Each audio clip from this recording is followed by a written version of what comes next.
நாம் இந்த வீடியோவில் பார்க்க போகிறது புரோட்டீன் அதிகமாக இருக்கிற பன்னீருடைய ஒரு டிஷ் தான். இது வந்து தவா பன்னீர். இந்த தவா பன்னீர் ரொம்பவும் ஈஸியாக சூப்பராக செஞ்சிடலாங்க.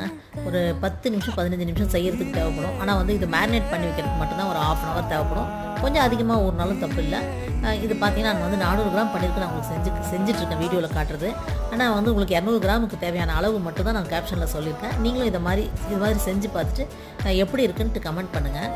இந்த பன்னீர் பார்த்திங்கன்னா அதாவது கொஞ்சமாக நமக்கு ஸ்நாக்ஸ் மாதிரியும் எடுத்துக்கலாம். கொஞ்சம் எனக்கு வேணாம், இது நான் டிஃபனாகவே எடுத்துக்கிறேன் அப்படின்னாக்கா ஒரு 5 6 மணி 7 மணி நான் ஈவினிங்கில் வந்து நம்ம இது கொஞ்சம் அதிகமாக ஒரு பீசஸ் கொஞ்சம் அதிகமாக சாப்பிட்டோம்னா நமக்கு வயிறு ஃபில்லிங்காக இருக்கும். டயட்டில் இருக்கிறவங்களும் சரி, அதிகமாக கார்ப்ஸ் சேர்த்த வேண்டாம் அப்படின்னு நினைக்கிறவங்களும் சரி, இந்த ப்ரோட்டீனை எடுத்துக்கோங்க. எப்படி கலர்ஃபுல்லாக நமக்கு வந்து பன்னீர் வந்து ரெடி ஆகிருக்குன்னு பாருங்கள். அவ்வளோ லுக்காக சூப்பராக இருக்குது பார்க்கும்போதே. ரொம்பவும் டேஸ்டியான, காரம் அதிகம் இல்லாமல் நமக்கு தவா பன்னீர் சூப்பராக ரெடி ஆயிடுச்சுங்க. தேங்க்ஸ் ஃபார் வாட்சிங்.